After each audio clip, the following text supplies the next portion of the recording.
তো মূল ঘটনায় চলে যাই। তবে এতটুকু বলছি, যিনি অর্থাৎ রোমান ভাইয়ের বন্ধু ঘটনাটি রোমান ভাইকে দিয়েছেন, তার দাদার ঘটনা এটি। দাদার যে আসল নাম সেটা আমরা বলছি না, তবে যেই নামটা সাধারণত সার্টিফিকেটে থাকে, বড় একটা নাম, আমরা অনেক সময় এটাকে ভালো নাম বলি, তো সেই নামটা হচ্ছে রেজাউল। এই নামে কিন্তু তাকে অনেকেই চেনেন না, শুধু পরিবারের লোকজন ছাড়া অন্য নামে চিনতেন। খুবই পরিচিত একজন মানুষ ছিলেন। ডাক নামটা আমরা না, আমরা রেজাউল দাদা বলে সম্বোধন করব। এই রেজাউল দাদার বাড়ি ছিল ফকিরহাট উপজেলার কোনো একটা গ্রামে। গ্রামের নামটা কিন্তু আমরা বলছি না, শুরুতেই বলে নিয়েছি। ছোটোবেলা থেকেই উনি ছিলেন খুব সাহসী আর দুরন্ত। রাত বেরাত ঘোরাঘুরি তার কাছে আসলে কিছুই না। সে বিকেলবেলা বাসা থেকে বের হয়ে মাঠে গিয়েছেন, তারপর দেখা গেল বাসায় আসেননি, রাতে যেখানেই ঘুম এসেছে সেখানেই ঘুমিয়ে গেছেন, মাঠেই ঘুমিয়ে গেছেন। পড়াশোনা উনি করতেন না, উনি ওনার মতো করে ঘুরে বেড়াতেন, কারো কথাও শুনতেন না। এমন করে দিন কেটে যাচ্ছে। এরই মাঝে ঘটে যায় এক মর্মান্তিক ঘটনা। একদিন এই রেজাউল দাদুর সকালবেলা মাঠে গিয়েছেন কাজ করতে। এই রেজাউল দাদার বাবা তো কৃষক ছিলেন, কৃষিকাজে মাঠে গেছেন। সকালবেলা দুপুরে বাসায় খেতে আসার কথা, কিন্তু আসেন নাই। রেজাউল দাদার মা ভেবেছেন হয়তো বা কাজের চাপ বেশি, তাই আসেন নাই। এদিকে হয় কি, এই রেজাউল দাদাও দুপুরবেলা খাওয়া দাওয়া করতে আসেননি, যে তার মা তাকে বলবেন যে তুই গিয়ে দেখে আসতো তোর বাবা কোথায়। তাই উনিও তো বলতে পারেন নাই আসলে রেজাউল দাদাকেও। রেজাউল দাদা বাসায় এসেছেন বিকেলবেলা, তখন ওনার মা বলছেন যে তোর বাবা তো এখনও বাসা আসলো না। তখন রেজাউল দাদা বলেন আসবে হয়তো বা কাজে রয়েছে, কিন্তু বিকেল গড়িয়ে রাত হলো, তখনও রেজাউল দাদার বাবা বাসায় আসেন নাই। তখন রেজাউল দাদা বললেন চল তো মাঠে গিয়ে দেখে আসি তোর বাবা কেন আসলো না। তখন গ্রামের প্রতিবেশী আরও 3-4 জন সাথে ছিলেন। সবাই মিলে রেজাউল দাদা, তারপর তার মা, ওনারা মাঠে গিয়েছেন। গিয়ে দেখলেন এক মর্মান্তিক ঘটনা। রেজাউল দাদার বাবাকে কে বা কারা জানি উল্টো করে মাথার নিচের দিক দিয়ে কোমর পর্যন্ত মাটিতে পুঁতে রেখেছে, শুধু পা উপরের দিকে। তখন তো ওনারা চিৎকার চেঁচামেচি করে কান্নাকাটি শুরু করে দিয়েছেন। এদিকে গ্রামে খবর পৌঁছে যায়, অনেক মানুষ সেখানে চলে আসেন। গ্রামের মসজিদের ইমাম সাহেবও চলেন, লোকজন কোদাল দিয়ে মাটি খুঁড়ে ওনাকে উপরে উঠান। কিন্তু উঠানোর পর দেখা গেল আর একটা সমস্যা, তা হচ্ছে রেজাউল দাদার বাবার মাথা কেউ টেনে ছিঁড়ে ফেলেছে, কিন্তু মাথাটাকে পাওয়া যাচ্ছে না। ওখানে আবারও গর্ত করা হয় এর ভিতরে মাথাটা আছে কিনা, কিন্তু না, মাথা পাওয়া গেল না কোথাও। আশেপাশে খুঁজতে থাকে, কোথাও রেজাউল দাদার বাবার মাথা খুঁজে পাওয়া গেল না। ইমাম সাহেব তখন বললেন এটা কোনো স্বাভাবিক মৃত্যু না, যত তাড়াতাড়ি পারেন দাফন কাফনের ব্যবস্থা করেন, এই মাথাটা মনে হয় না আর পাওয়া যাবে। তখন ওই রাতেই রেজাউল দাদার বাবাকে দাফন করিয়ে মোটামুটি সবাই বাড়িতে ফেরত আসেন। কিন্তু রেজাউল দাদুর মাথা থেকে তার বাবার হত্যাকাণ্ডের ঘটনাটা কোনোভাবেই যাচ্ছে না। উনি কোনোভাবেই ভুলতে পারছিলেন না যে কেই কাজটা করলো। তার সাথে তো কারো শত্রুতা এরকম ছিল না, কেই কাজটা করলো। তখন এই রেজাউল দাদা মসজিদের ইমামকে গিয়ে বলেন হুজুর আপনি যে বললেন যে আমার বাবার মৃত্যু স্বাভাবিক না, এটা কেন বললেন? তখন হুজুর বলেন দেখো বাবা, তাকে যেভাবে পাওয়া গেছে এটা কোনো মানুষ করতে পারে না, কোনো অশরীরই এই কাজটি করেছে। আমি অনুমান করে বলেছি, এর বেশি কিছু জানি না। এটা শোনার পর রেজাউল দাদার মাথায় প্রতিশোধের নেশা চেপে বসে, অশরীরীর উপর প্রতিশোধের নেশা। উনি মনে মনে ঠিক করেন আমি কিছু একটা করব। এরপর কেটে যায় কয়েকটি বছর। একদিন হয় কি, এই রেজাউল দাদার এক বন্ধু রেজাউল দাদাকে বলে যে আমি তো একটা মেয়েকে পছন্দ করি, তো এই মেয়েটা আবার আমাকে পছন্দ করে না, তো আমি ভাবতেছি ওই মেয়েটার উপরে জাদুটনা করব। তখন রেজাউল দাদা বলে আরে এতে কি কাজ হয় নাকি? তখন তার বন্ধু বলে হ্যাঁ হয়তো। তখন দাদা বলেন আচ্ছা ঠিক আছে, আমাকে নিয়ে যাস তো, তারপর কিভাবে কাজ করিস আমি দেখব, যদি কাজ হয় তখন দেখা যাবে। তখন তার বন্ধু রেজাউল দাদাকে সাথে নিয়ে এক তান্ত্রিকের কাছে যায়। তান্ত্রিক কিছু তদবির করে দেয়, জাদুটনা করে দেয়। এর কিছুদিন পর এই রেজাউল দাদা দেখেন তার বন্ধু ওই মেয়েকে বিয়ে করেছে। তখন তো রেজাউল দাদা তার বন্ধুকে বলে বন্ধু ওই তান্ত্রিক কী এমন কাজ করলো যে এই মেয়ে রাজি হয়ে গেল? তখন নাকি তার বন্ধু বলে যে এই তান্ত্রিকের অনেকগুলো জিন আছে, তাদেরকে দিয়ে সে অনেক কাজ করতে পারে, যা নাকি ভাবনার বাইরে। তখন রেজাউল দাদা নিয়ত করেন উনিও এই কাজ শিখবেন আর তার বাবার হত্যার প্রতিশোধ নেবেন, যেই অশরীরগুলো তার বাবাকে মেরেছিল। সেই মতে এই রেজাউল দাদা যান সেই তান্ত্রিকের কাছে, গিয়ে বলেন যে আমি কাজ শিখতে চাই। উনি কিন্তু বলেন নাই যে তার আসলে মূল উদ্দেশ্যটা কী ছিল। তখন তো তান্ত্রিক রাজি হয় না, সে বলে বাবা তোমার বয়স খুবই কম, এসব কাজে তুমি এসো না, এসব কাজ কিন্তু ভালো না। এই রেজাউল দাদা ছিলেন খুবই একরোখা, সে বলেন ভালো খারাপ আমি কিছু শুনতে চাই না, আমি কাজ শিখবো, এটাই শেষ কথা। অনেক জোড়াজুড়িতে শেষমেশ এই তান্ত্রিক রাজি হয় কাজ শেখাতে। তান্ত্রিক ভেবেছিল আবেগের বসেই ছেলে এসেছে কয়দিন পর পালিয়ে যাবে, কিন্তু না, এই রেজাউল দাদা নিয়মিত সেখানে যেতে থাকে। এমন করে কেটে যায় 6টি মাস, কিন্তু রেজাউল দাদা কিছুই শিখতে পারে না। একদিন তান্ত্রিক তাকে বলে তোমাকে আমি এতদিন অপেক্ষা করালাম, তোমার ধৈর্যের পরীক্ষা নিলাম, তোমাকে এখন কিছু কাজ দেবো, যদি কাজগুলো ঠিকমতো করতে পারো তাহলেই তোমাকে আমি আমার শিষ্য বলে গণ্য করব। তখন হবে তোমার কঠিন সাধনা, যদি এই সাধনাতে তুমি জয়লাভ করতে পারো তখনই তুমি অসম্ভবকে সম্ভব করতে পারবে। তখন সেই তান্ত্রিক রেজল দাদাকে বলে, তুমি বাসা থেকে একেবারে আমার কাছে চলে আসো, তারপর তোমার সাধনা শুরু হবে। তখন রেজল দাদা বাসায় গিয়েছেন, তার মাকে বলেছেন আমি সাধনা শিখব, তার বাবার হত্যাকারীদেরকে খুঁজে বের করবো বা খুঁজে বের করবেন, প্রতিশোধ নেবেন, এরকম বলছেন আর কি। তার মা সব কিছু শুনে বলছে, বাবা রে, তোমার বাবাকে হারাইছি, সেই শোক আমি ভুলতে পারবো না, এখন তোমাকেও আমি হারানোর শোক কীভাবে ভুলবো? তুমি যেই পথে যাচ্ছ এই পথটা তো ভালো না, তোমার যাওয়ার দরকার নাই, যা হওয়ার হয়েছে আল্লাহ বিচার করবেন। কিন্তু না, রেজাউল দাদার মাথার মধ্যে তো প্রতিশোধের নেশা, উনি এই কাজ করবেনই। মায়ের কান্না ওনার মন গলাতে পারলো না, উনি চলেই গেলেন সেই তান্ত্রিকের বাড়িতে। এরপর তান্ত্রিক রেজল দাদাকে বিভিন্ন ধরনের মন্ত্র শেখাতে থাকেন। তান্ত্রিক রেজল দাদাকে বলেন যে এসব শিখতে হলে কোনো ধর্মকে কিন্তু মানা যাবে না, শুধু শয়তানের উপাসনা করতে হবে। রেজল দাদার প্রতিশোধের আগুন এই বিষয়গুলো কিন্তু মেনে নিল, তান্ত্রিকের সব কথায় রাজি হয়ে গেলেন। এর কিছুদিন পর তান্ত্রিক রেজল দাদাকে বলেন যে কলকলিয়া গ্রামে, ওই এলাকায় একটা গ্রাম আছে কলকলিয়া, এই গ্রামের একটা শ্মশানের ঠিকানা দেন, দিয়ে বলেন তুমি ওখানে আজ রাতে যাবা, ওখানে দেখবা যে ওখানে একটি লাশ পোড়ানো হয়েছে, তুমি নিঃশ্বাস বন্ধ করে একদমে যতটুকু পারো ওই স্থান থেকে ছাই তুলবা, ওই ছাইয়ের মধ্যে কিন্তু ওই লাশের পুড়ে যাওয়া ছাইও রয়েছে, কাঠের ছাই তো আছে, ওই লাশ পোড়া ছাইও রয়েছে, তুমি একটা কৌটায় তুলবা, কৌটাটাও আমি দিয়ে দিব। তুমি যখন চলে আসবা তখন তোমার পেছনে কিন্তু অনেক ডাকাডাকির শব্দ শুনতে পাবা, অনেক আপনজনের ডাক শুনতে পাবা, কিন্তু পেছন দিকে তাকাবা না। আমি একটা মন্ত্র বলে দিব, শুধু এই মন্ত্র পড়তে থাকবা। এরপর সেই মন্ত্রটা শিখিয়ে দেয়। রেজল দাদা দিনের বেলাতে গিয়ে সেই জায়গাটা ভালো করে দেখে আসে যে কোথায় পোড়ানো হয়েছে।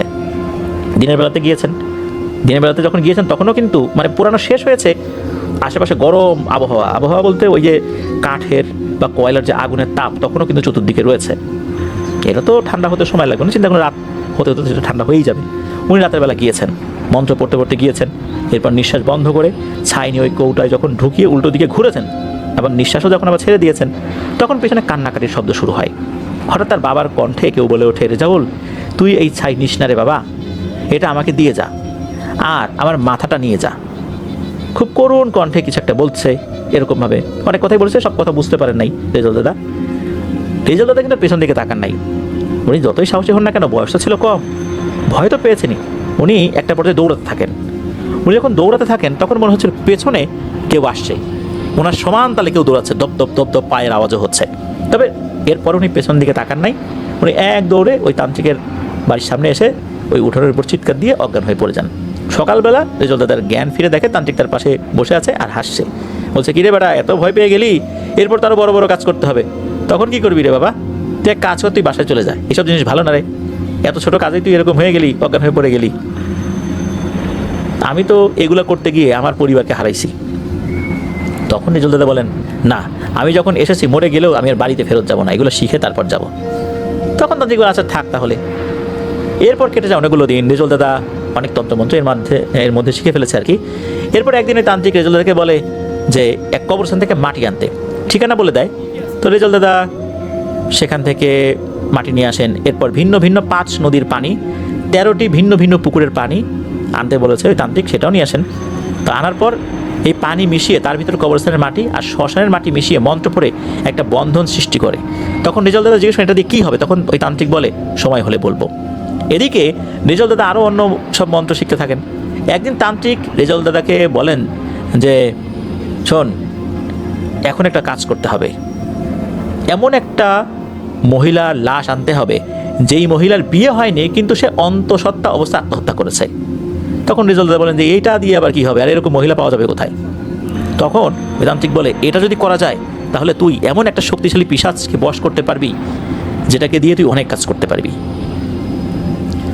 এখন এইরকম ডেড বডি পাওয়া কি 4টিখানি কথা? মাঝখানে 2টি বছর চলে যায়। এই 2টি বছরের মাঝেও অবশ্য রেজাউল দাদা আরও বেশ কিছু কাজ শিখেছে। এই 2টি বছরের শেষ দিকে এসে তান্ত্রিক তার পিশাচ জিনদের মাধ্যমে জানতে পারে একটা মেয়ে আত্মহত্যা করেছে, মেয়েটা মুসলিম, সে যে অন্তঃসত্ত্বা এটা আবার কেউ জানে না, আর তার পরিবারের লোকও জানে না। যে ছেলের সাথে সম্পর্ক ছিল সেই ছেলেটা বিয়ে করতে অস্বীকৃতি জানায়, যার কারণে মেয়েটা আত্মহত্যা করেছে। এখন ওই মেয়েটার লাশ নিয়ে আসতে হবে। এখন সমস্যা হলো রাতে গিয়ে কবর ঘুরে লাশ নিয়ে আসা এটা কিন্তু 4টিখানি কোনো কথা না। এই লাশ নিয়ে আবার শ্মশানে এসে যজ্ঞ করতে হবে। রেজল দাদার তান্ত্রিক সেই জায়গায় চলে গিয়েছেন। তারপর ওই যে গ্রামটা, এই গ্রামের নামটা অবশ্য রেজাউল দাদা বলেছিলেন পরবর্তীতে, কিন্তু এটা আর মনে নাই, মানে যিনি ঘটনা বলেছেন তার কাছে তার মনে নাই। তবে এতটুকু জানা যায় এটা রামপাল, যেটা রামপাল আছে বাগেরহাটে, এই রামপালের কোনো একটা গ্রাম। তারা যে কোনোভাবেই হোক লাশটা আনতে সক্ষম হয়। লাশটা আনার সময় কোনো ধরনের ঘটনা ঘটেছিল কিনা এই বিষয়েও কিন্তু যিনি ঘটনা বলেছেন তিনি বিশেষ কিছু বলতে পারেন নাই। লাশটা ওখান থেকে ওনারা নিয়ে আসেন, শ্মশানে নিয়ে যেতে হবে। লাশ সামনে রেখে 17,021 বার একটা মন্ত্র পড়তে হবে। যদি এই লাশটা উঠে বসে তখন এই লাশটাকে নাকি লোহার পেরেক খেতে দিতে হবে। 5টা পেরেক খাওয়ার পর যদি দেখা যায় যে এই লাশটা স্বাভাবিক আচরণ করছে, তাহলে বুঝতে হবে যে এই লাশের ভিতর যে পিশাচটা ঢুকেছে সে এই রেজাউল দাদার কাছে বন্দী হয়ে গেছে। আর এটা করতে পারলেই খুবই শক্তিশালী একটা পিশাচকে বশীভূত করা যাবে। এরপর তান্ত্রিক ওই নির্দিষ্ট রাতের কথা বলে ওই রাতে রেজাউল দাদাকে বলে দিয়েছেন যে ওই লাশটা নিয়ে শ্মশানে চলে যেতে। একদম কাছাকাছি সময় তো ওনারা সব কিছু করেছেন, নির্দিষ্ট ওই তারিখটাও কাছাকাছি ছিল, কারণ ওভাবেই কিন্তু ওই লাশগুলো সংগ্রহ করা হয় সব সাধনা করার জন্য। যাই হোক, লাশ নিয়ে শ্মশানে চলে গিয়েছেন। এরপর সমস্যা সেটা হচ্ছে যে এই লাশ যেটা নিয়ে আসছেন, এই ধরনের কাজগুলো করার সময় কিন্তু বন্ধনী দেওয়া নিষেধ, বন্ধনী দেওয়া যাবে না। তারপর আরও বেশ কিছু নিয়মকানুন আছে, সেগুলো করার পরই মূলত লাশের ওখানে বসে সব সাধনা শুরু করেছেন। এদিকে দেখা যাচ্ছে ওই যে মাটি, কবরস্থানের মাটি, শ্মশানের পোড়া ছাই, তারপরে নদীর পানি, 13টা পুকুরের পানি যেগুলো আনা হয়েছিল আর কি, যে 5টা নদীর পানি সহ, এইগুলো কিন্তু এক জায়গা করে একটু কাদার মতো তৈরি করা হয়েছিল। সেগুলো শরীরে মেখে নিয়েই মূলত মন্ত্র পড়া শুরু করতে হয়। তো ওনারা সেটা করেছেন। ওনারা বলতে রেজাউল দাদা শুরু করেছেন আর কি। মন্ত্র পড়তে 17,000 বার পড়া শেষ, কিন্তু কিছুই হয় না, একদম স্বাভাবিক, লাশের মতোই আছে। যেই না আবার পড়া শুরু করেছেন, মানে আর মাত্র 21 বার পড়তে হবে, তখন রেজাউল দাদা হঠাৎ করে চমকে ওঠেন। উনি দেখেন ওনার আশেপাশে হাজার হাজার সাপ কিলবিল করে ওনার দিকে আসছে। এটা দেখে তো উনি বেশ ভয় পেয়ে গেছেন। তবে কোনো সাপই এই বৃত্তের ভিতর ঢুকতে পারছে না। যখন 21 বারও পড়া শেষ, ঠিক তখনই সামনে থাকা ওই লাশটি উঠে বসেই হা করে, বড় করে হা করেছে। এত বড় হা, মানুষের মুখ হা করলে এত বড় হয় না। তখনই রেজাউল দাদা লোহার পেরেক একটা করে দিতে থাকেন, আর ওই লাশ কর্মর করে সেটা খেতে থাকে। এমন করে 4টা লোহার পেরেক খেয়ে ওই লাশটি আবার শুয়ে পড়ে। এরপর রেজাউল দাদা আবার মন্ত্র পড়তে থাকেন। হঠাৎ দেখেন ওই লাশটা সামনে আর নেই। এরপর সব কিছু স্বাভাবিক। রেজাউল দাদা এসব দেখে খুবই হতাশ হন। চিন্তা করলেন 5টা খাওয়ানোর কথা, খাওয়াইলাম 4টা, কাজটা কি হইল? এত কষ্ট করলাম, লাশটা তো গায়েব হয়ে গেল, এখন কি হবে? উনি হতাশা নিয়ে আবার বাড়িতে ফেরত আসেন, এসে ঘুমিয়ে পড়েছেন, মানে ওই তান্ত্রিকের বাড়িতে, যেহেতু উনি তখন তো ওনার বাড়িতে ফেরত যান নাই, সারা রাত জেগেছিলেন, ক্লান্ত, ঘুম থেকে উঠতে দেরি হয়।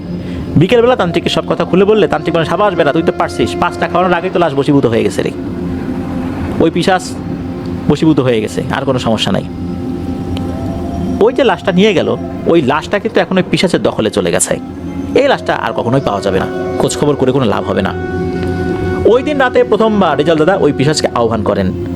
ওই পিশাচ সামনে চলে আসে। রেজাউল দাদা নিজেকে বিশ্বাস করাতে পারছিলেন না যে ওনার কাছে এখন পিশাচ আছে।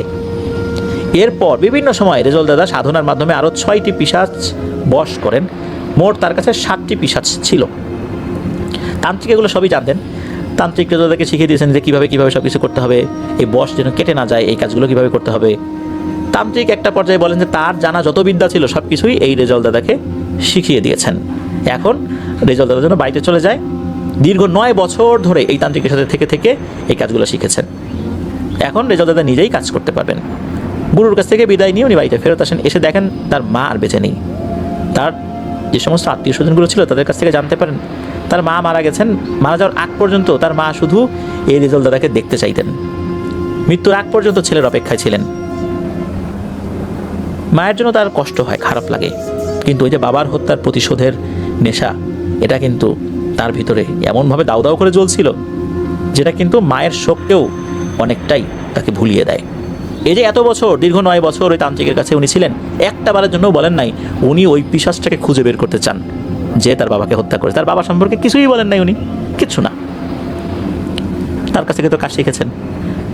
একদিন রেজাউল দাদা তার পিশাচদেরকে ডাকছেন, 7টা পিশাচকে ডাকছেন এবং বাবার সম্পর্কে সব কিছু বলেন। বাবার হত্যার পিছনে কারা আছে, কে করেছিল। তখন ওই পিশাচগুলো বলে যে তোমার বাবাকে ঘুল জিনে হত্যা করেছিল, তোমার বাবার মাথা ওই ঘুল জিনে খেয়ে ফেলেছে। আসলে তোমার বাবা এমন কোনো কাজ করেন নাই যাতে করে ওই ঘুল জিন ক্ষিপ্ত হয়েছে, মূলত তোমার বাবার উপর একটা ঘুল জিনকে চালান করা হয়েছিল, সেই তোমার বাবাকে মেরে ফেলেছে। তখন রেজাউল দাদা জিজ্ঞেস করেন কেন এমনটা করা হয়েছে? তখন সেই পিশাচ বলে যে তোমার বাবার সাথে একজনের ঝগড়া হয়েছিল, তাই সে রাগ করে তোমার বাবার উপর এমন মরণ বান মারে। আর সবচাইতে দুর্ভাগ্যজনক ব্যাপার হচ্ছে তোমার যে গুরু, যে তান্ত্রিক, তুমি যার কাছে 9 বছর ছিলে, যার কাছ থেকে এত কিছু শিখেছো, এই তান্ত্রিকই কিন্তু এই বানটা মেরেছে। যদিও বা সে তো জানতো না সে কাকে মারছে, টাকা পেয়েছে মেরেছে। আর কে এই কাজটি করিয়েছে তান্ত্রিককে দিয়ে, তার নামও বলেছিল, কিন্তু সঙ্গত কারণে কিন্তু নামটা রোমান ভাই বলেননি। আর রোমান ভাইয়ের বন্ধুও কিন্তু বলেছিলেন যে এই নাম, কিন্তু এটা তো প্রকাশ করা যাবে না, কারণ তার পরিবারও তো এখনো আছে ওই এলাকাতে।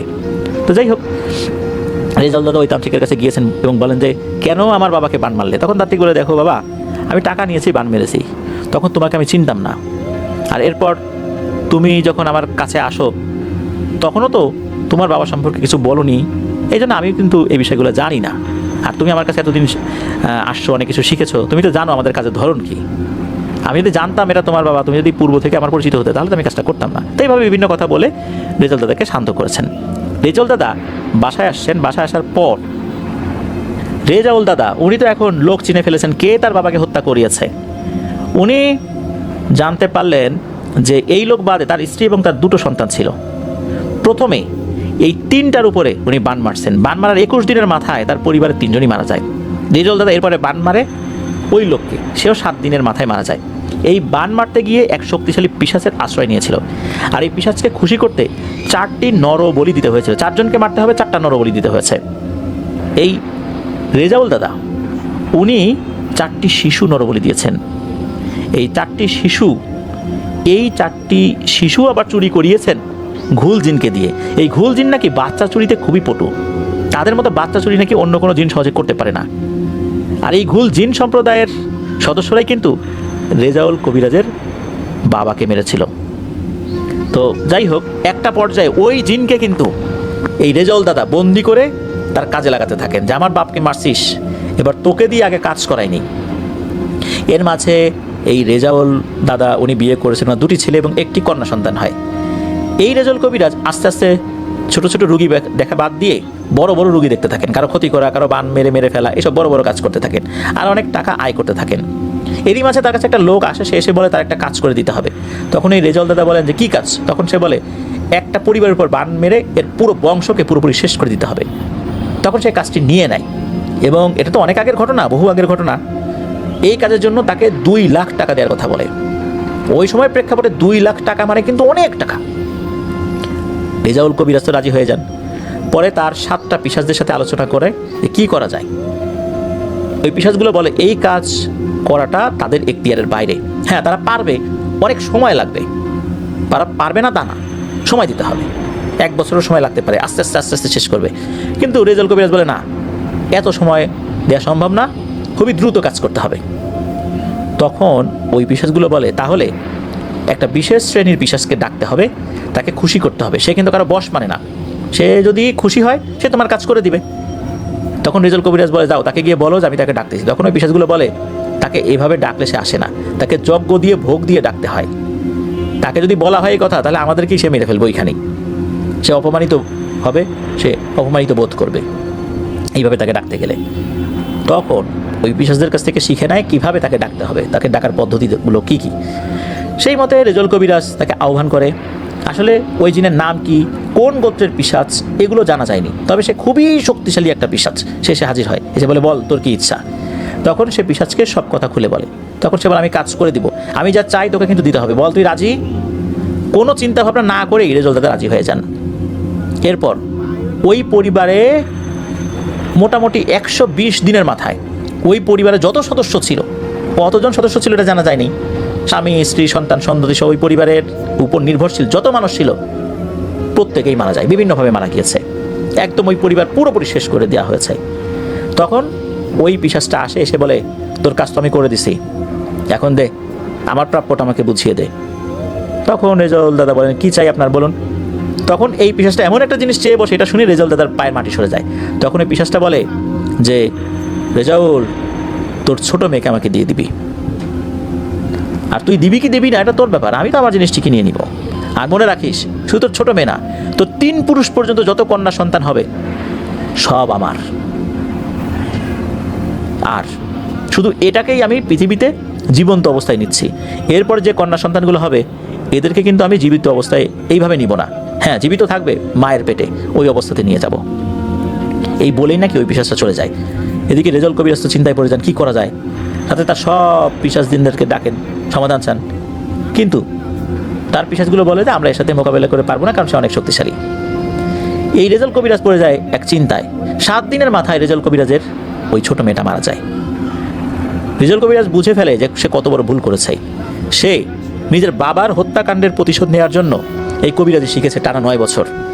শেখার পর সে শক্তিশালী 7টা পিশাচ জিনকে বশীভূত করেছে, সেই সাথে তার বাবার হত্যাকারী ঘুল জিনকেও সে বন্দি করে কাজ করাচ্ছে। অথচ সেই জিনকে সে এখনো মারে নাই, তাকে দিয়ে কাজ করাচ্ছে। তার মানে সে লোভে পড়ে গেছে। যে উদ্দেশ্যে সে শিখেছিল সেই উদ্দেশ্য থেকে সে বিচ্যুত হয়ে গেছে। আর মানুষের উপকার করা বাদ দিয়ে সে মানুষের ক্ষতি করতে করতে এমন একটা কাজ করতে গিয়ে এমন ভয়ঙ্কর এক পিশাচ জিনের খপ্পরে পড়ে গেছে, এখন তার তো বিশাল বড় বিপদ। এরপর কেটেছে আরও কয়েকটি বছর। এর মাঝে রেজাউল দাদা বিভিন্ন ধরনের কাজ করেছেন, তবে উনি আর কোনো খারাপ কাজ করতেন না। মানুষের উপকারে লাগে এমন কাজগুলো করার চেষ্টা করতেন, আর পারতপক্ষে কাজ না করার চেষ্টা করতেন। উনি স্বাভাবিক জীবনে ফেরত যাওয়ার চেষ্টা করছিলেন, আসলে কোনো কাজ হচ্ছিল না। এরপরেও রেজাউল দাদার একটা মৃত কন্যা সন্তান জন্ম নেয়। রেজাউল দাদার 2টি ছেলে ছিল। বাবার এই কাজ দেখে তাদেরও আগ্রহ হয়েছিল। তার বড় ছেলে বলে, বাবা আমি কাজ শিখতে চাই, তোমার মতো এরকম হতে চাই। তখন এই ঘটনা রেজাউল দাদা প্রথম থেকে সব খুলে বলে তার ছেলেদেরকে এবং তার স্ত্রীকে। তখন রেজাউল দাদা বলেন, জীবনে অনেক বড় ভুল করেছি রে, জানি না আল্লাহ মাফ করবেন কিনা। এই রেজাউল দাদা তার বড় ছেলেকে বলেন, যদি আমি মারা যাই তবে আমাকে কিন্তু কবর দিস না, এটা আমি ভালোর জন্যই বলছি, আমাকে পুড়িয়ে দিস। এটা হয়তো বা আমার ধর্ম এটা মেনে নেবে না, তবে মনে রাখিস আমাকে কবর দিলে পিশাচ জিনেরা আমার লাশ কবর থেকে নিয়ে যাবে, আর আমার লাশের উপরে অনেক জাদুটনা করে মানুষের ক্ষয়ক্ষতি করবে। এটা অনেক খারাপ ধরনের কাজ হবে, এই জন্য আমার লাশকে তোরা কবর দিস না, পুড়িয়ে ফেলিস, যাতে করে আর মানুষের কোনো ক্ষয়ক্ষতি না হয়। রেজাউল দাদার ছেলে তখন তো বেশ বড়। এক রাতে এই রেজাউল দাদার চিৎকারে তার স্ত্রী, ছেলে, তার ঘরটা আলাদা ছিল, মূলত সে তার ঘরে বসে মাঝে মাঝে কাজ করতেন আর কি। তো উনি ওরকম ওই জায়গা থেকে চিৎকার দিয়েছেন। ওনার স্ত্রী না ছেলেরা ওই ঘরে গিয়ে দেখে যে রেজাউল দাদা মাটিতে পড়ে আছেন। তার শরীরে যখন ওরা হাত দিয়েছেন তখন মনে হলো তার শরীরে কোনো হাড়ই নাই, মনে হচ্ছে অনেক ছোট ছোট করে হাড়গুলো ভেঙে দেওয়া হয়েছে। আর তার পরিবার তখন খেয়াল করেন তার চোখ খোলা, আর চোখে কোনো মণি নেই, মানে তার চোখ এমন একটা অবস্থা, পুরো চোখ কালো কালো কুচকুচে হয়ে গেছে পুরো চোখ, তার হাতের আঙ্গুলগুলো সব কালো। তখন পরিবারের সদস্যরা বুঝতে পারেন যে পিশাচের হাতে তার মৃত্যু হয়েছে। তার যখন গোসল করানো হচ্ছিল তখন দেখেন তার যে মুখমণ্ডল, তার যে মুখমণ্ডল এটা কিন্তু একটু চোখা, বলতে আমাদের স্বাভাবিক মুখমণ্ডলগুলো যেরকম হয় কিছু থাকে না, মুখ গোল, ওনার মুখ কিন্তু এরকম গোলাকৃতি ছিল না। কিন্তু ওনার যখন গোসল করানো হচ্ছিল তখন খেয়াল করেন সবাই তার মুখটা ফুটবলের মতো, বা তার মাথাটা এরকম ফুটবলের মতো গোল হয়ে গেছে, আর তার শরীরে বিভিন্ন জায়গায় ছোপ ছোপ দাগ ভেসে উঠেছে। রেজাউল কবিরাজ কিন্তু বলেছেন তাকে মাটি না দেওয়ার জন্য, অর্থাৎ কবর না দেওয়ার জন্য, কিন্তু পরিবার তাকে আসলে এই কাজটি করতে, তার ওই ওসিয়তটা রক্ষা করেন নাই, কারণ তারাও কিন্তু এই বিষয়গুলো মানবেন না, বা তারা পরিপূর্ণভাবে ধর্মকর্ম মেনে চলবেন। রেজাউল দাদা যিনি, উনিও কিন্তু পরবর্তী এই কাজগুলো ছেড়ে দিয়েছেন, ধর্মকর্মের পথে ফেরত এসেছিলেন। কিন্তু আসলে যে পিশাচদের সাথে ওনার চুক্তি হয়েছিল, যাদেরকে দিয়ে কাজ করিয়েছেন, তাদের হাতেই তার মৃত্যু হয়েছিল। রেজাউল দাদার দাফন কাফন শেষ করা হয়। রেজাউল দাদার ছেলে স্বপ্নে দেখেন তার বাবার ক্ষত বিক্ষত দেহ, বাবা ক্ষত বিক্ষত দেহ নিয়ে সামনে দাঁড়িয়ে আছে, বলছে, বাবা তুই এটা কী করলি? ওরা আমাকে নিয়ে গেল, এখন আমাকে নিয়ে অনেক কাজ করবে। আমি তো বলছিলাম যে আমাকে কবর দিলে কি হতে পারে, বহু মানুষের ক্ষতি হবে, এখন তুই তো নিজেও জানিস না এগুলো। আমি সারা জীবন এদেরকে বন্দি করছি, আর এখন এরা আমাকে বন্দি করেছে। এ বলে স্বপ্নের মধ্যে হাউ মাউ করে কান্না করতে করতে হঠাৎ করে হি হি করে হেসে দেয়। এটা দেখে তার ঘুম ভেঙে যায়। রেজাউল দাদার ছেলে বিয়ে করেছেন, তার আবার 6টা ছেলে। এর মাঝে 2টি কন্যা সন্তান হলেও তারা কিন্তু মৃত অবস্থায় ভূমিষ্ঠ হয়েছে। আর রেজাউল দাদার এই যে 6 ছেলে, বলতে তার ছেলের যে 6 ছেলে, এই 6 ছেলের মধ্যে সবার ছোট যে ছেলে, তার কাছ থেকে ঘটনাটি সংগ্রহ করা হয়েছে। আসলে যিনি ঘটনাটি বলেছেন উনি আসলে চান নাই যে তার দাদার আসল নামটা প্রচারিত হোক, প্রকাশিত হোক, মানুষ জানুক। তবে আসল নাম বলতে যেই নামে উনি পরিচিত ছিলেন সেই নামটা আমরা বলিনি, তবে রেজাল্ট নামটা এটাও ঠিক আছে, এটাও তার একটা নাম। আর এই কারণেই মূলত উনি আসলে চান নাই যে বিষয়গুলো প্রকাশিত হোক পরিপূর্ণভাবে, যার কারণে আমরা গ্রামের নামটি বলিনি। গ্রামের নাম বলার সাথে সাথে অনেকেই চিনবেন, তাই অনুরোধ করা হয়েছে কমেন্ট সেকশনে যারা অন্তত চিনতে পারবেন যে ইনি আসলে কে ছিলেন, তার নাম ঠিকানা এগুলো যেন কেউ না দেন, এটা বিনীতভাবে অনুরোধ করেছেন। আজকের ঘটনা এই পর্যন্তই ছিল। প্রিয় লিসেনার্স, আজকের এপিসোডটি প্রচার করতে বেশ দেরি হয়ে গেল। এর পিছনে একটা কারণ বলি। এই এপিসোডের কাজ আমি শুরু করেছিলাম মঙ্গলবার থেকে, অথচ অনেকটাই দেরি হয়ে গেল। আমি যখন আজকের এপিসোডের কিছু কিছু ঘটনা বারবার রেকর্ডের চেষ্টা করছিলাম, অনেকবার চেষ্টা করার পর ব্যর্থ হচ্ছি, শেষ করার পর আবার সেটা কিন্তু নষ্ট হয়ে যাচ্ছে, আবার পুনরায় শুরু করতে হয়েছে। এরকম অনেক চেষ্টা করতে করতে এরপরে গিয়ে আজকের এপিসোডটি শেষ করতে পেরেছি আলহামদুলিল্লাহ। আমি জানি না এর পিছনে অন্য কোনো ব্যাপার ছিল কি না। ইদানিং এই ধরনের ঘটনা মাঝে মাঝে হচ্ছে, অনেকগুলো ঘটনা বলতে বলতে লাস্টে গিয়ে দেখা যাচ্ছে যে এই ফাইলটাই একদম মিসিং হয়ে যাচ্ছে, থাকছে না। রেকর্ড করার পর দেখা যাচ্ছে ওই ফাইলের মধ্যে এমন কিছু শব্দ, মানে এই শব্দ থাকলে কোনোভাবেই সেটা আপলোড করা যায় না। ঘর ঘর ঘর ঘর শব্দ হচ্ছে, চিন চিন চিন চিন শব্দ হচ্ছে, এগুলো কিন্তু থাকার কথা না, কিন্তু সেগুলো হচ্ছে, যার কারণে পুরো ফাইল আবার চেঞ্জ করে এটাকে নয়েজ রিডিউস করেও লাভ হচ্ছে না, আবার নতুন করে করতে হচ্ছে। ইদানিং এই সমস্যাগুলো অনেক বেশি হচ্ছে। আমি জানি না এর পিছনে কারণ কি, আপনারা দোয়া করবেন এই সমস্যা যেন না থাকে। হতে পারে যে আমরা যেহেতু সত্য ভয়ের ঘটনাগুলো প্রচার করি, চেষ্টা করি প্রচার করার জন্য, এই ঘটনাগুলো প্রচারিত হোক, এগুলো হয়তো বা অনেকেই চান না, যার কারণে তারা খুব কৌশলে এই সমস্যাগুলো তৈরি করে দেন। আল্লাহ আমাদেরকে হেফাজত করুন। আমাদের উদ্দেশ্য মানুষকে সচেতন করা, ভয়ের বিনোদনের মাধ্যমে যেন আমরা মানুষকে সচেতন করতে পারি, এটা উদ্দেশ্য। রেজাল্ট দাদার মতো এই কাজে কেউ যেন না আসেন, এর পরিণতি কী হবে এটা তো আপনারা বুঝতেই পারলেন, আমরাও বুঝতে পারলাম। এরকম ঘটনা আগেও আমরা শেয়ার করেছি। ধন্যবাদ জানাচ্ছি রোমান ভাইকে ওনার পাঠানো ঘটনার জন্য। যারা যারা ঘটনা পাঠিয়েছেন সবাইকে আবারও অন্তঃস্থল থেকে ধন্যবাদ। আপনাদের কাছ থেকে আরও বেশি বেশি ঘটনা পাবো এই আশায় আপনাদের হরওয়াল পরিবার থাকবে ইনশাল্লাহ। লিসেনারদের কাছেও সত্য ভয়ের ঘটনাগুলো পাঠানোর বিনীত অনুরোধ করছি। আজকের এপিসোড থেকে বিদায় নিচ্ছি। আসছে শনিবার, শনির রাতের 67তম এপিসোড শোনার আমন্ত্রণ জানাচ্ছি। সবাই ভালো থাকবেন, সুস্থ থাকবেন। যারা ধৈর্য ধরে পুরো এপিসোডটি শুনেছেন তাদেরকেও জানাচ্ছি শুভেচ্ছা, ভালোবাসা, কৃতজ্ঞতা। আল্লাহ তাআলা আমাদেরকে একসাথে আরও দীর্ঘ পথ যেন পাড়ি দেওয়ার তৌফিক দান করেন। আমার জন্য দোয়া করবেন, আমার পরিবারের জন্য দোয়া করবেন, আপনাদের জন্য দোয়া রইল, আপনাদের পরিবার প্রত্যেকের জন্য দোয়া রইল। মহান আল্লাহ সুবহানাহু ওয়া তাআলা আমাদেরকে ভালো রাখুন, সুস্থ রাখুন, নিরাপদে রাখুন, আপনাদের হরওয়ালের সাথে রাখুন। আসসালামু আলাইকুম।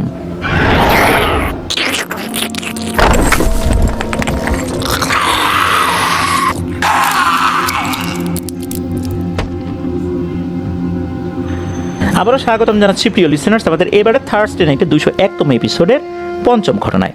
এখন যে ঘটনাটি আপনাদের সাথে শেয়ার করবো, এই ঘটনাটি আমাদেরকে যিনি পাঠিয়েছেন ওনার নাম মাসুম। ওনার বাড়ি পটুয়াখালী জেলার সদর উপজেলায়। উনি এমন একটি ঘটনা পাঠিয়েছেন এবং এমন কিছু বর্ণনা দিয়েছেন, এটা শোনার পর আপনারাও বেশ নড়েচড়ে বসবেন। এই ঘটনাটির সাথে বেশ কিছু স্পর্শকাতর বিষয় জড়িত আছে। তো চলুন শুরু করি ঘটনাটি।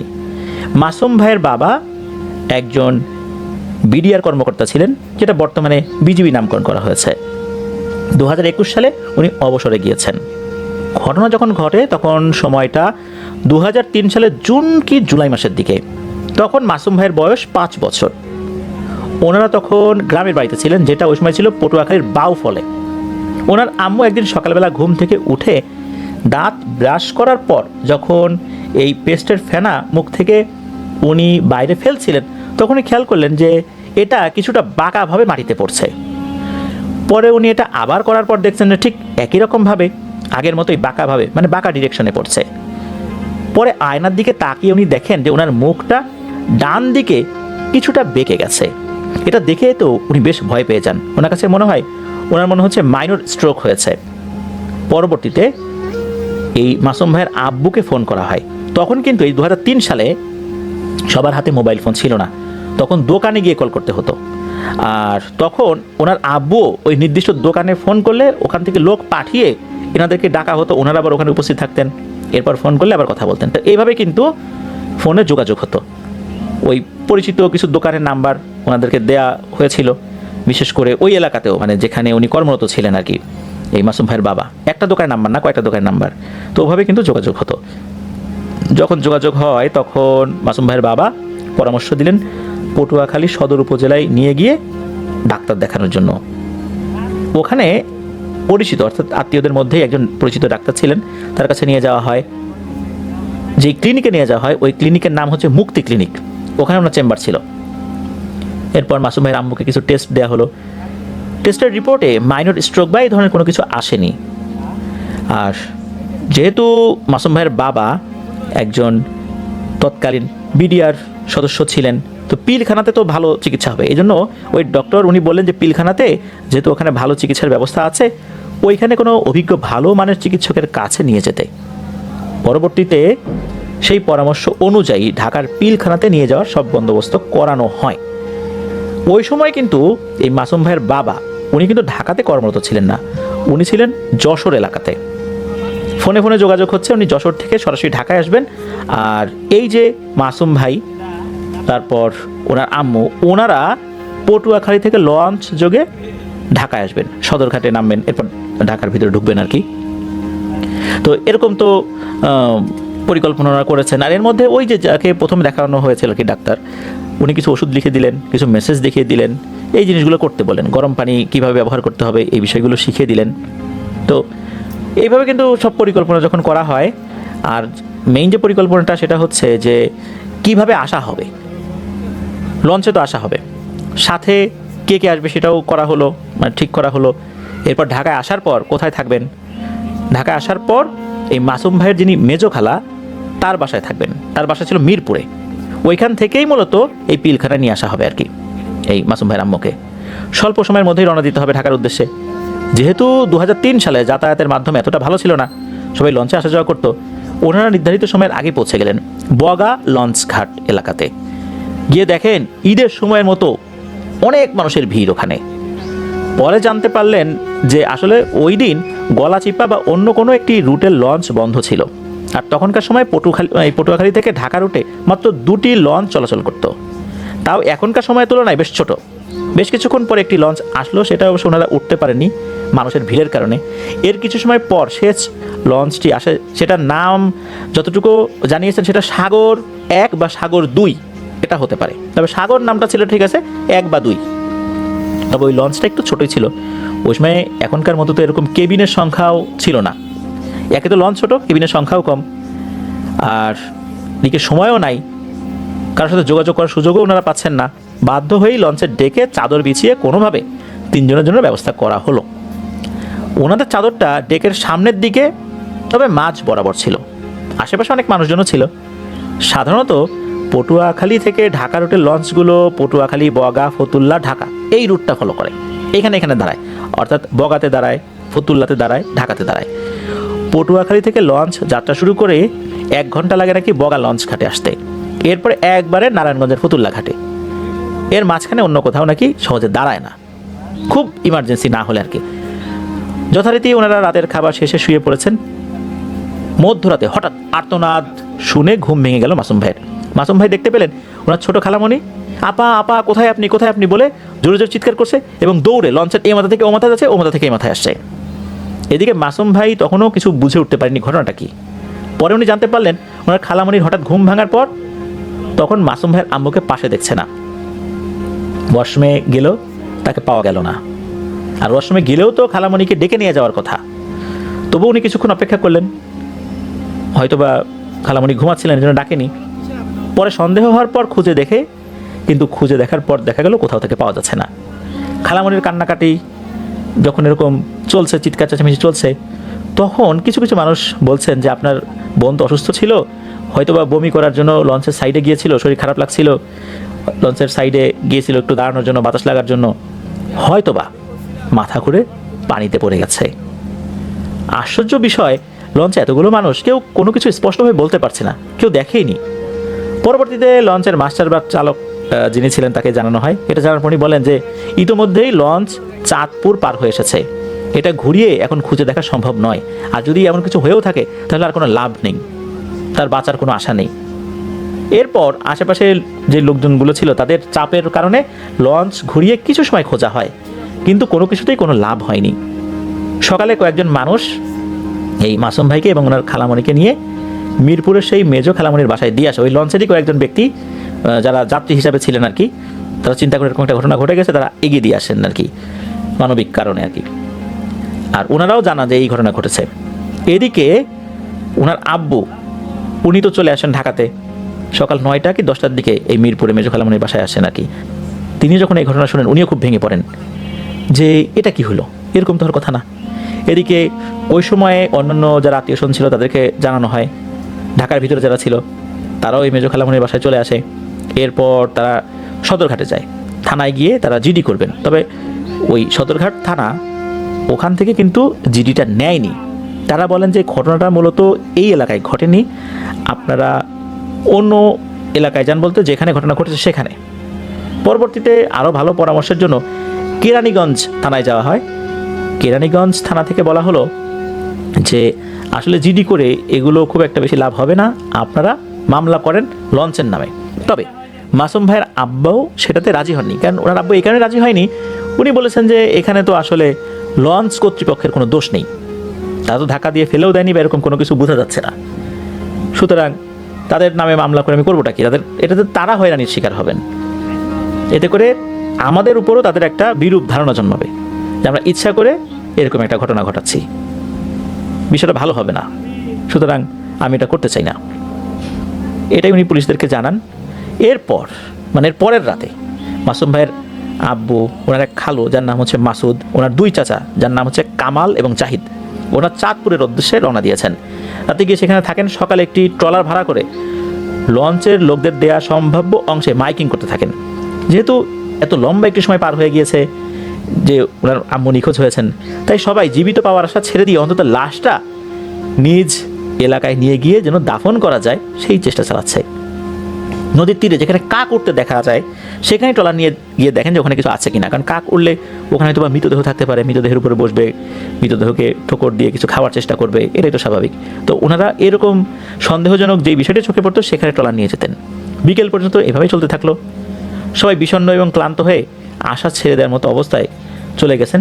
এমন সময় এই মাসুম ভাইয়ের আব্বু লক্ষ্য করলেন দূর থেকে একজন লোক হাত ইশারা দিচ্ছে কাছে আসার জন্য। তো সেখানে যাওয়া হয়, গিয়ে দেখতে পারেন যে ওইটা একটা নৌ পুলিশের ফাঁড়ি। যে একজন লোক ইশারা দিয়েছিলেন তিনি সেখানে বসে আছেন। তো সবাই যাওয়ার পর উনি বলছেন যে আপনারা মাইকিং করে যাকে খুঁজলেন তিনি কবে থেকে মিসিং। সব কিছু শোনার পর উনি বললেন যে দেখেন, আপনারা একটা কাজ করেন, আপনারা চাঁদপুরের মতলব থানায় যান, মতলব থানায় গিয়ে একটু খোঁজ নিয়ে দেখতে পারেন। আমার জানা মতে ওখানে একজন মহিলাকে পাওয়া গেছে জীবিত অবস্থাতে। এখন সে কি না আমি বলতে পারছি না, আমাদের এখানে তো এই তথ্য নেই, তো আমি এটা শুনেছি, আপনারা একটু দ্রুত যান সেখানে। এটা জানতে পারার পর ওনারা দ্রুত মতলব থানায় গেলেন। সেখানে গিয়ে সব ঘটনা বলার পর, বর্ণনার সাথে মিলে যাওয়ার পর এই মাসুম ভাইয়ের আম্মুকে যারা খুঁজতে গিয়েছেন আর কি, তারা সবাই মিলে এখলাসপুর নামের একটি চরের মধ্যের গ্রামে গেলেন। পুলিশের কাছ থেকে যে তথ্য পেয়েছিলেন সেই তথ্য নিয়ে ওখানে গিয়ে সবার মনের মধ্যে একটা আশার আলো জন্মালো। দেখা গেল একজন লোকের বাড়ির বিছানার উপরে ওনার আম্মু বসে আছেন, একদম ফ্যাল চোখে মাসুম ভাইয়ের আব্বুর দিকে তাকিয়ে আছেন, কোনো কথা বলতে পারছেন না, তার কোনো অনুভূতি নেই। তাকে পাওয়ার পর নাকি কেউই কোনো কথা বলেনি, শুধু চুপচাপ তাকিয়ে থাকতো। তাকে পাওয়া গেল কিভাবে?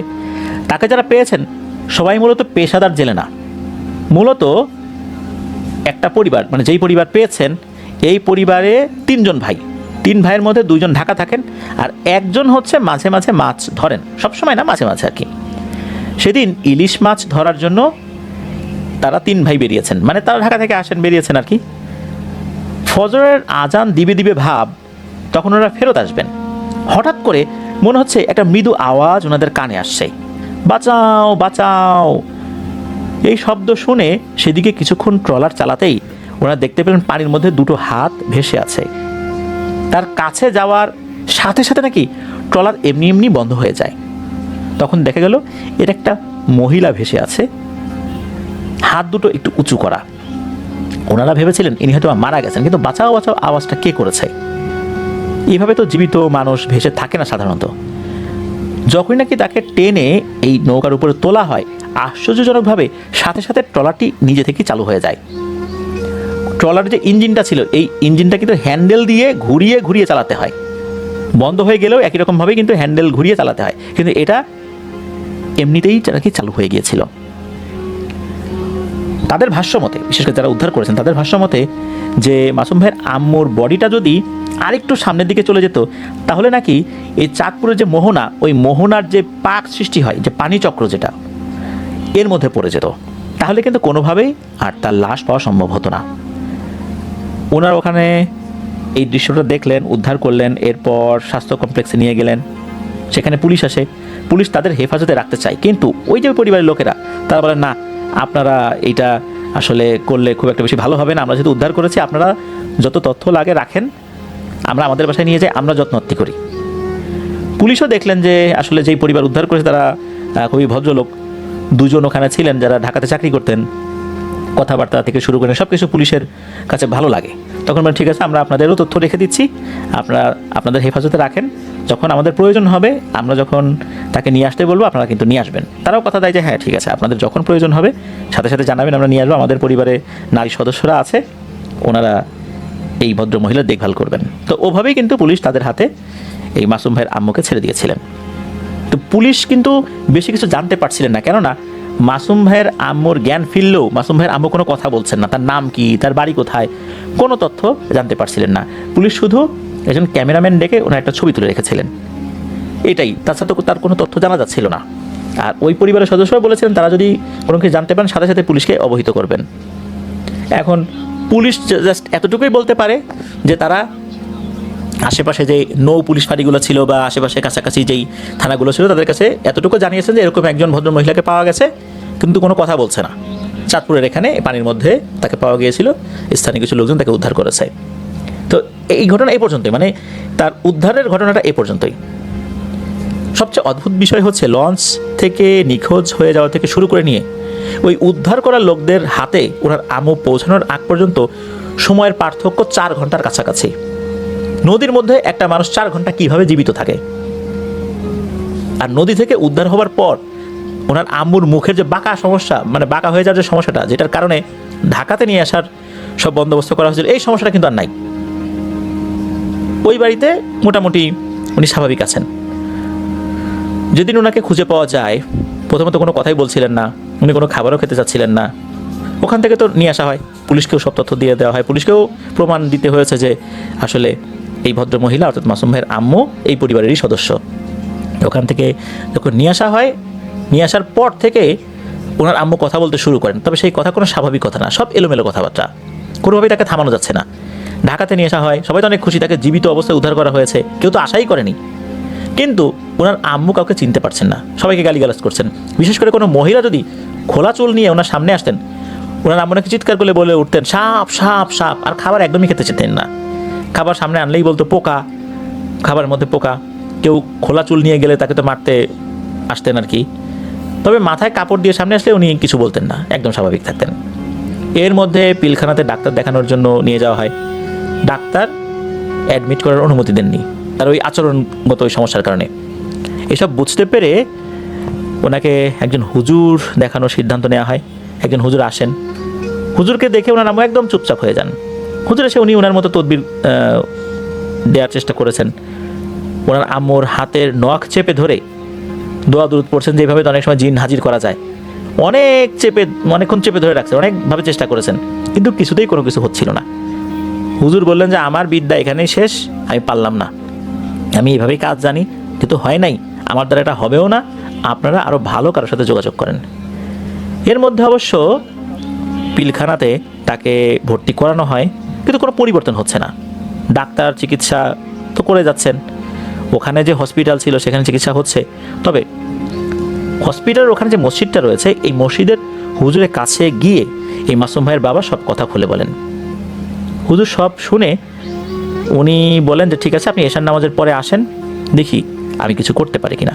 এশার নামাজ শেষে যখন মাসুম ভাইয়ের আব্বু হুজুরের সাথে দেখা করেছেন, তো ওই হুজুর জানান যে দেখুন, আপনার স্ত্রীর সাথে যে আছে সে থাকলে পরবর্তীতে আপনাদের জন্য ভালো হবে, আর যিনি নিয়ে গিয়েছিলেন তিনি আবার ফিরিয়ে দিয়েছেন।